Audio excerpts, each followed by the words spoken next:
Welcome to रणनीति। आज बहुत ही अच्छी अपॉर्चुनिटी आई है आपके लिए। 7,500 की वैकेंसी आई है एसएससी सीजीएल में।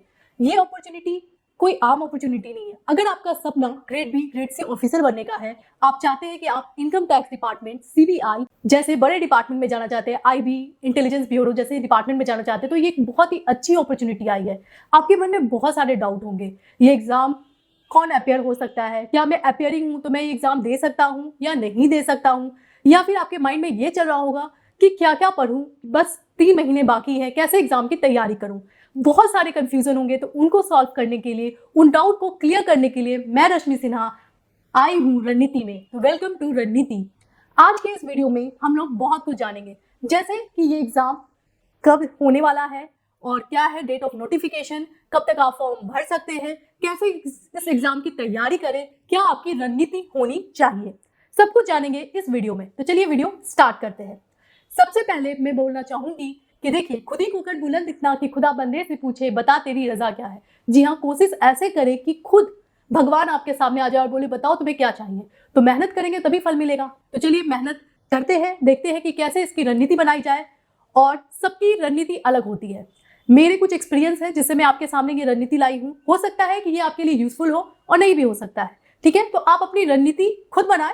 चलिए देखते हैं। सबसे पहले नोटिफिकेशन फॉर्म आ चुका है और ये फॉर्म आप अप्लाई कर सकते हैं 3 अप्रैल से लेकर 3 मई तक, यानी 1 महीने तक ये फॉर्म आप अप्लाई कर सकते हैं। इस फॉर्म में आप अप्लाई कर सकते हैं 3 मई तक, उसके बाद आप पेमेंट कर दें। ठीक है, तो जितनी जल्दी अप्लाई करेंगे इतना अच्छा है, क्योंकि क्या होता है पेमेंट में इश्यू आ जाते हैं, तो आप जल्द से जल्द अप्लाई कर दें। आगे बढ़ते हैं, इसका एग्जाम कब होगा। तो देखिए बच्चों, इसका एग्जाम जो है वो जुलाई में होने वाला है। ठीक है, तो जुलाई अगस्त में इसके एग्जाम होने वाले हैं। इनफैक्ट डेट भी आ गया है, इसका एग्जाम मोस्ट प्रोबेबली 3 जुलाई को होने वाला है। ठीक है, तो आप एग्जाम की तैयारी करें और किस सब्जेक्ट पे कितना ध्यान दें वो सब डिस्कस करेंगे इस पूरे वीडियो में। तो चलिए वीडियो आगे देखते हैं। सबसे पहले एज लिमिट। क्या है एज लिमिट? इस एग्जाम को कौन भर सकता है? क्या मैं ग्रेजुएशन में हूं तो मैं भर सकता हूं या नहीं भर सकता हूं? सब कुछ क्लियर करते हैं। तो सबसे पहले एज लिमिट देखते हैं। देखिए, इसका एज है 18 से लेकर 32 ईयर्स। ज्यादातर पोस्ट में जो है वो 18 टू 27 है। ठीक है, तो मैक्सिमम पोस्ट में क्या चाहिए आपकी एज लिमिट? 18 टू 27। क्वालिफिकेशन भी बहुत सिंपल है, ग्रेजुएशन चाहिए। जी हाँ, ज्यादातर पोस्ट में इसमें ग्रेजुएशन चाहिए। ठीक है, तो आप अगर ग्रेजुएशन किए हुए हैं कोई अच्छी रिकॉग्नाइज्ड यूनिवर्सिटी से तो बिल्कुल अप्लाई कर सकते हैं। और अगर आप फाइनल ईयर में हैं और आपको डाउट है कि आप एग्जाम का फॉर्म भर सकते हैं या नहीं भर सकते हैं, तो देखिए, जो फाइनल ईयर के स्टूडेंट हैं वो अगर उनका रिजल्ट अगस्त तक आ जाता है, 8 अगस्त तक, तो वो फॉर्म भर सकते हैं। तो बिल्कुल अगर आपको डाउट है कि आप फॉर्म भर सकते हैं या नहीं, तो आप देख लें आपका रिजल्ट कब आ रहा है। अगर अगस्त तक आ जाएगा तो आप भर सकते हैं। एसएससी सीजीएल में बहुत ही अच्छी अच्छी जॉब आती है, तो उनको भी देख लेते हैं। और किस एज में क्या होना चाहिए, किस एज लिमिट क्या है किस जॉब की, वो भी जानते हैं। तो देखिए, अगर आप जूनियर स्टैटिकल ऑफिसर बनना चाहते हैं तो रिकॉग्नाइज्ड यूनिवर्सिटी से आपका जो है 60% मार्क्स मैथ्स में क्लास 12 में होना चाहिए। ठीक है, क्लास 12 में आपका क्या होना चाहिए? 60% मार्क्स होना चाहिए और साथ में आपका ग्रेजुएशन होना चाहिए। अगर आप ग्रेजुएशन में ही कोई एक सब्जेक्ट आपका स्टैटिस्टिक था तो आप बिल्कुल अपियर हो सकते हैं। तो ये है बेसिक इसके क्वालिफिकेशन। ठीक है, तो अगर आप जूनियर स्टैटिकल ऑफिसर बनना चाहते हैं तो ये पोस्ट है। अगर आप अदर पोस्ट के लिए जाना चाहते हैं तो आपकी एज लिमिट जो है वो 18 से 32 के बीच में होना चाहिए। क्वालिफिकेशन ग्रेजुएशन होना चाहिए। डिजिटेबल क्वालिफिकेशन क्या होता है? मतलब ग्रेजुएशन के अलावा भी अगर आपके पास ये क्वालिफिकेशन है तो आपको प्रेफरेंस दिया जाएगा। ठीक है, तो ग्रेजुएशन के अलावा जैसे आप मान लीजिए मास्टर इन बिजनेस एडमिनिस्ट्रेशन किए हुए हैं, एमबीए किए हुए हैं, तो आपका ये प्लस पॉइंट है। तो उसके लिए आपका फिनांस ऑफिसर जैसे हाई लेवल पोस्ट पे अपॉइंटमेंट मिलेगा। ठीक है, आगे बढ़ते हैं। ये है एज लिमिट। फी क्या होगा? तो फी केवल 100 रुपीज है। जी हाँ, 100 रुपीज है, आप बिल्कुल अप्लाई कर सकते हैं। देखिए, इस एग्जाम के जो पैटर्न है वो देख लेते हैं। एग्जाम पैटर्न क्या होना चाहिए? तो देखिए, इस एग्जाम में 2 टियर है, टियर 1 एंड टियर 2। जो टियर 1 है उसमें 4 सेक्शन है, maths, reasoning, English, general awareness. 4 section जो है उसमें टोटल क्वेश्चन कितने हैं? तो टोटल क्वेश्चन है 25 क्वेश्चन। और मार्क्स कितने हैं? तो 50 मार्क्स, यानी कि एक क्वेश्चन 2 मार्क्स, तो टोटल होंगे 200 मार्क्स। ये होंगे आपके टियर 1। देखिए टीयर 1 क्वालिफाई करना बहुत जरूरी है और ये क्वालिफाइंग ही नेचर का होता है, लेकिन बहुत सारे स्टूडेंट क्वालिफाई नहीं कर पाते हैं क्योंकि कहीं ना कहीं रणनीति में कोई ना कोई कमी रह जाती है। तो इसकी पूरी रणनीति हम आगे देखेंगे। चलिए देखते हैं टीयर 2। टीयर 1 क्वालिफाई करने के बाद आप टीयर 2 की तरफ मूव करेंगे।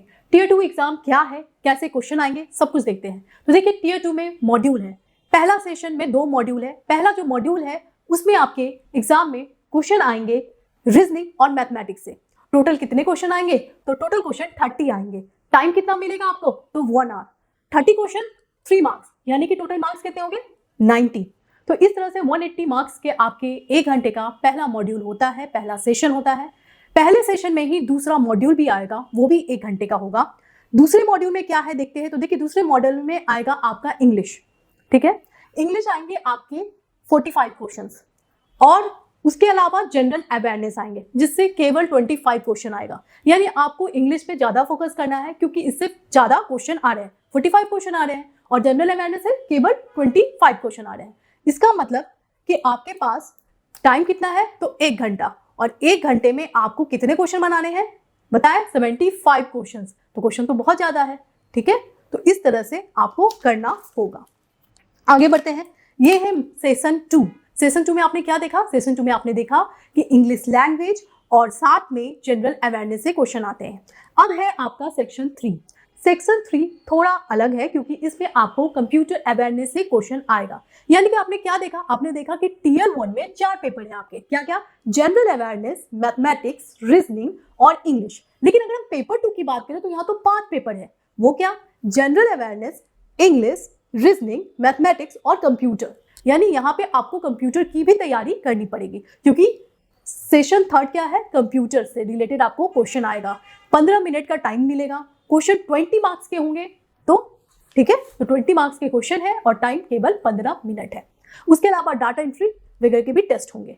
तो अगर आप टीयर 2 क्वालिफाई कर लेते हैं तो आप बन जाइएगा एक ऑफिसर, ठीक है। तो अगर आपका सपना ग्रेड बी, ग्रेड सी जैसे अच्छे पोस्ट पाने हैं इनकम टैक्स, सीबीआई में, तो आप जरूर इस एग्जाम को दें। उसके अलावा भी बहुत अच्छी अच्छी वैकेंसी आई है और अगर आपका एज लिमिट 30+ भी है तो भी वैकेंसी है क्योंकि यहाँ से कुछ ऐसे ऑफिसर ग्रेड की वैकेंसी आई है जैसे finance officer, account officer, audit officer जैसे हाई लेवल पोस्ट पे आप जा सकते हैं, ठीक है। तो आगे देख लेते हैं।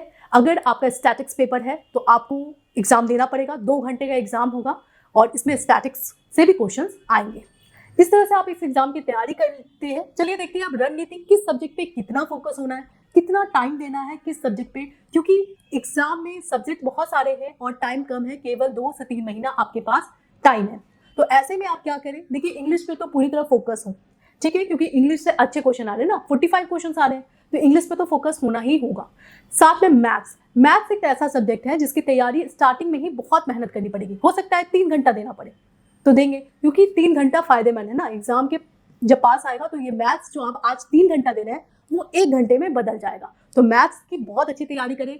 रीजनिंग जो है वो थोड़ा कम एफर्ट से भी आप अच्छा कर सकते हैं, ठीक है, क्योंकि रीजनिंग में जो क्वेश्चन होते हैं वो हमारे बेसिक लॉजिकल होते हैं ना, लॉजिकल, तो वो आप कवर कर लेंगे, ठीक है। तो ज्यादा फोकस आपको मैथ्स और साथ में आपको इंग्लिश भी करना होगा। जहां तक जनरल अवेयरनेस की बात है तो दिशा पब्लिकेशन की बहुत ही अच्छी बुक है क्वार्टरली करंट अफेयर, जिसमें 3 मंथ को कवर किया जाता है, ठीक है। अभी फर्स्ट एडिशन आ गया है जनवरी टू मार्च और 3 मंथ को कवर कर सकते हैं आप क्वार्टरली करंट अफेयर दिशा पब्लिकेशन के द्वारा, जिसमें हम लोग बहुत सारी चीजें कवर करते हैं जैसे India at glance, world at glance, सब कुछ कवर करते हैं।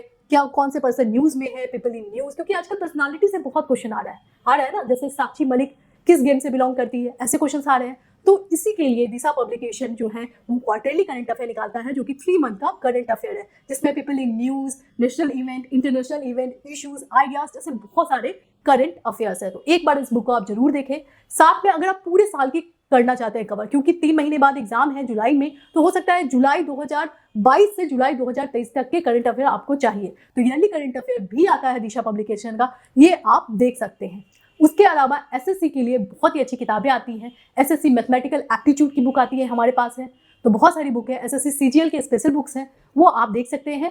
करंट अफेयर के अलावा जनरल नॉलेज में किस सब्जेक्ट पे फोकस होना है, ये सवाल आपके माइंड में आता होगा। तो देखिए साइंस में जैसे बायोलॉजी होता है जो जल्दी समझ में आता है और याद भी जल्दी हो जाता है, वैसे ही हिस्ट्री में मॉडर्न हिस्ट्री ऑफ इंडिया होता है। जो कि आपको बहुत ही कम समय में जल्दी याद हो जाएगा। तो आप मॉडर्न हिस्ट्री ऑफ इंडिया पे फोकस करें। उसके अलावा पॉलिटी पे फोकस करें।